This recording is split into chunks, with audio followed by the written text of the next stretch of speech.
लोकसभा के नवनिर्वाचित सदस्यों का शपथ ग्रहण आज भी जारी रहेगा। केंद्रीय अन्वेषण ब्यूरो सीबीआई ने 3 राज्यों की नीट यूजी परीक्षा में कथित अनियमितताओं से संबंधित 5 मामलों की जांच शुरू की। केंद्र ने महत्वपूर्ण और रणनीतिक खनिजों की चौथी किश्त की नीलामी शुरू की। अंतर्राष्ट्रीय चीनी संगठन परिषद की बैठक आज नई दिल्ली में। T20 क्रिकेट विश्व कप में भारत ने वेस्टइंडीज में सुपर 8 मुकाबले में ऑस्ट्रेलिया को 24 रन से हराया और भारतीय दल ने ओमान में अंडर 17 एशियाई कुश्ती चैंपियनशिप में 4 स्वर्ण सहित 11 पदक जीते।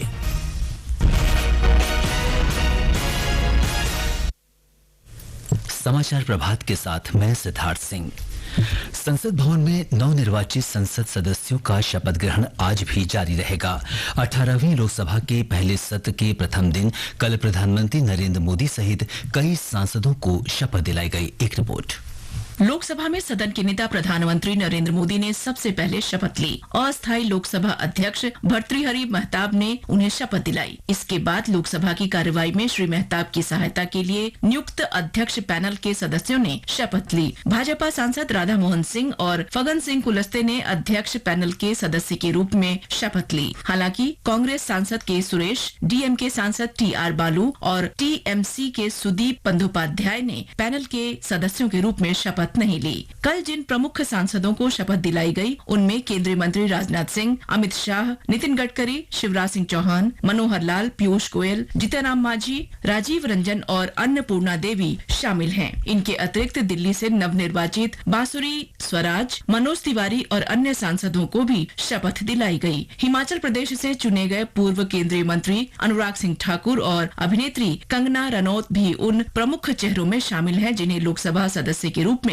शपथ दिलाई गई। गुजरात से भारतीय जनता पार्टी के परषोत्तम रूपाला तथा हरियाणा से नवीन जिंदल और कांग्रेस के दीपेंद्र सिंह हुड्डा ने भी शपथ ली। कई सांसदों ने हिंदी और अंग्रेजी के अलावा अन्य भाषाओं में भी शपथ ली, जिनमें तेलुगु, असमी, बांग्ला, मलयालम, गुजराती, कन्नड़, उड़िया, मैथिली, डोगरी और उर्दू शामिल हैं। केंद्रीय मंत्री दुर्गादास उइके ने संस्कृत में शपथ ली। समाचार कक्ष से अलका सिंह। प्रधानमंत्री नरेंद्र मोदी ने कहा है कि 18वीं लोकसभा का सत्र विकसित भारत के निर्माण के संकल्प के साथ शुरू हो रहा है। श्री मोदी ने कहा कि उनकी सरकार देश की सेवा करने और जनता की आकांक्षाओं को पूरा करने के लिए निरंतर प्रयास करेगी। सत्र से पहले संसद के बाहर श्री मोदी ने कहा कि उनकी सरकार सबको साथ लेकर और संविधान की पवित्रता को बरकरार रखते हुए तेजी से फैसले लेना चाहती है।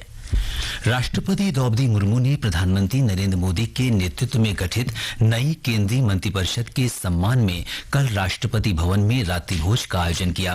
रात्रि भोज में उपराष्ट्रपति जगदीप धनखड़ और उनकी पत्नी भी शामिल हुई। इससे पहले सूचना एवं प्रसारण तथा संसदीय कार्य राज्य मंत्री एल मुरुगन ने राष्ट्रपति भवन में राष्ट्रपति मुर्मू से मुलाकात की। केंद्रीय कोयला और खनन मंत्री जी किशन रेड्डी ने राज्य मंत्री सतीश चंद्र दुबे के साथ कल नई दिल्ली में एक कार्यक्रम में महत्वपूर्ण और रणनीतिक खनिज ब्लॉकों की नीलामी के चौथे चरण का शुभारंभ किया। नीलामी में महत्वपूर्ण खनिजों के 21 ब्लॉक शामिल हैं। इनमें से 11 नए ब्लॉक अरुणाचल प्रदेश, छत्तीसगढ़, झारखंड, कर्नाटक, राजस्थान और उत्तर प्रदेश में हैं। कार्यक्रम को संबोधित करते हुए श्री रेड्डी ने बताया कि नई सरकार बनने के 100 दिन के भीतर तटीय खनिज ब्लॉकों की नीलामी का पहला चरण शुरू किया जाएगा। खान मंत्रालय के अनुसार इन ब्लॉकों में ग्रेफाइट, ग्लूकोनाइट, फास्फोराइट, पोटाश, निकल, फास्फेट और दुर्लभ पृथ्वी तत्व सहित विभिन्न प्रकार के खनिज शामिल हैं। श्री रेड्डी ने कार्यक्रम में 2 नई अधिसूचित निजी अन्वेषण एजेंसियों को प्रमाण पत्र भी सौंपे हैं। इस अवसर पर उन्होंने अन्वेषण लाइसेंस धारकों के अन्वेषण व्यय की आंशिक प्रतिपूर्ति के लिए एक योजना की भी घोषणा की। इस योजना के तहत 20 करोड़ रुपए की ऊपरी सीमा के अधीन लागत का 50% तक अन्वेषण व्यय की प्रतिपूर्ति की जाएगी। केंद्रीय जल शक्ति मंत्री CR पाटिल ने कहा है कि पानी तक पहुंच महिला सशक्तिकरण की दिशा में एक जरूरी कदम है। दिल्ली जल शक्ति अभियान कैच द रेन 2024 विषय पर एक कार्यशाला को संबोधित करते हुए श्री पाटिल ने कहा कि जल शक्ति नारी शक्ति है, क्योंकि ग्रामीण भारत में महिलाएं अपनी घरेलू जिम्मेदारियों के कारण पानी की कमी से सबसे अधिक प्रभावित होती हैं।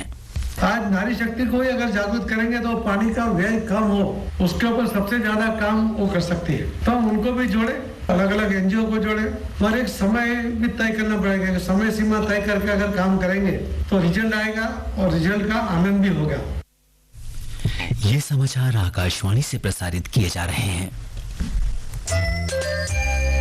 नए आपराधिक कानून यानी भारतीय न्याय संहिता 2023, भारतीय नागरिक सुरक्षा संहिता 2023 और भारतीय साक्ष्य अधिनियम 2023 1 जुलाई 2024 से लागू हो रहे हैं।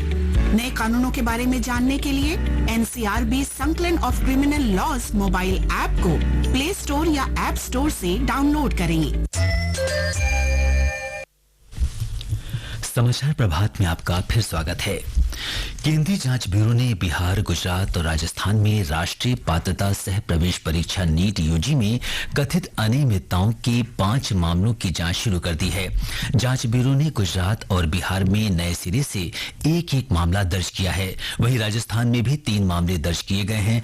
सीबीआई महाराष्ट्र के लातूर का एक अन्य मामला भी अपने हाथ में ले सकती है।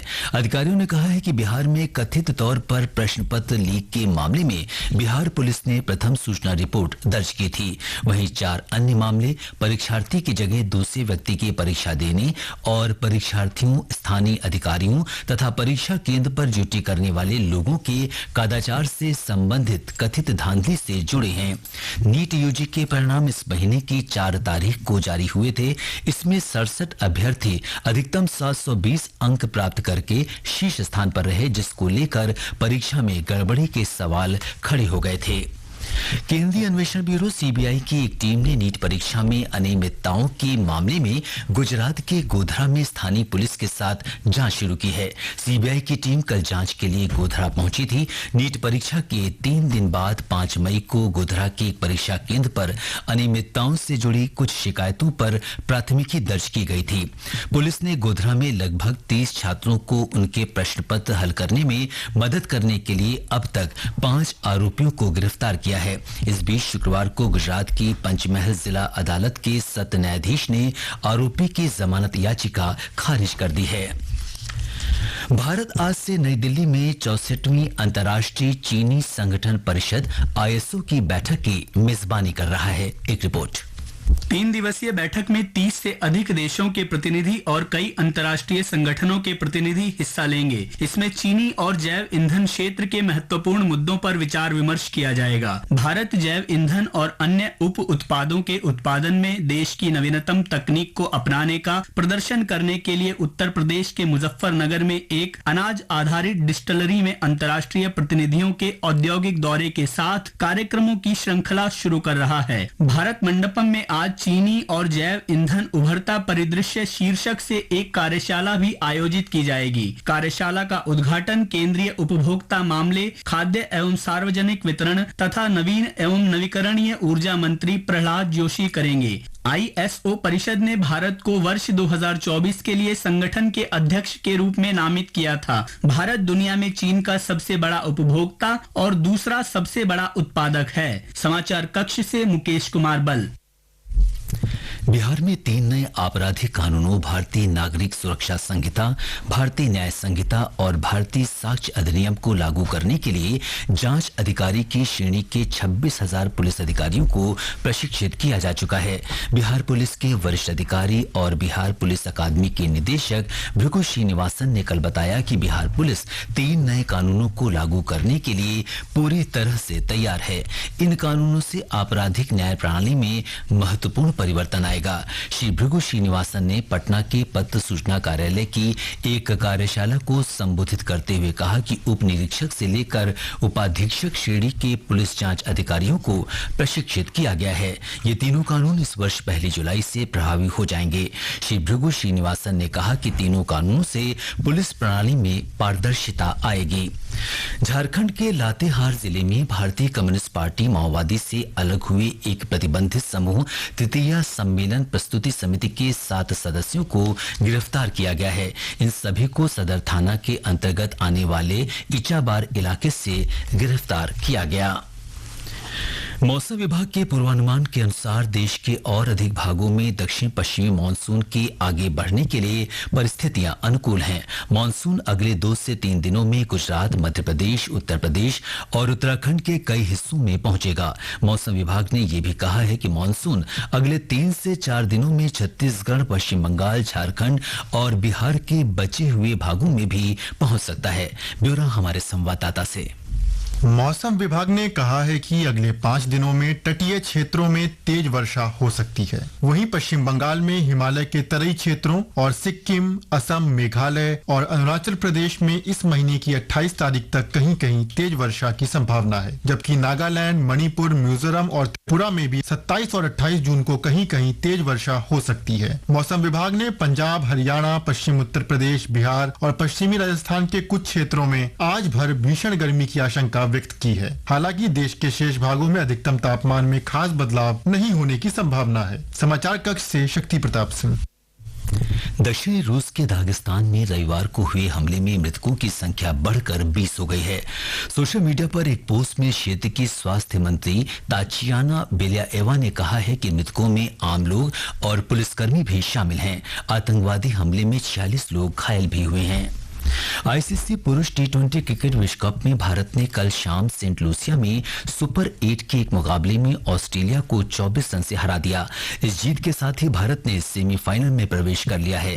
पहले बल्लेबाजी करते हुए भारतीय टीम ने निर्धारित 20 ओवर में 5 विकेट पर 205 रन बनाए। टीम के लिए कप्तान रोहित शर्मा ने 41 गेंद पर 92 रन की शानदार पारी खेली। वहीं सूर्य कुमार यादव ने 16 गेंद में 31 रन बनाए। 206 रन के लक्ष्य का पीछा करने उतरी ऑस्ट्रेलिया की टीम को भारतीय टीम ने निर्धारित 20 ओवर में 7 विकेट पर 181 रन पर रोक दिया। इस दौरान अफगानिस्तान और बांग्लादेश के बीच सेंट विंसेंट के किंगस्टन में सुपर 8 का अंतिम मुकाबला चल रहा है। फिलहाल वर्षा के कारण मैच रुका हुआ है। बृहस्पतिवार को गुयाना में सेमीफाइनल में भारत का सामना इंग्लैंड से होगा। वहीं दक्षिण अफ्रीका पहले ही सेमीफाइनल में जगह पक्की कर चुका है। सेमीफाइनल में पहुंचने वाली चौथी टीम का फैसला आज होगा।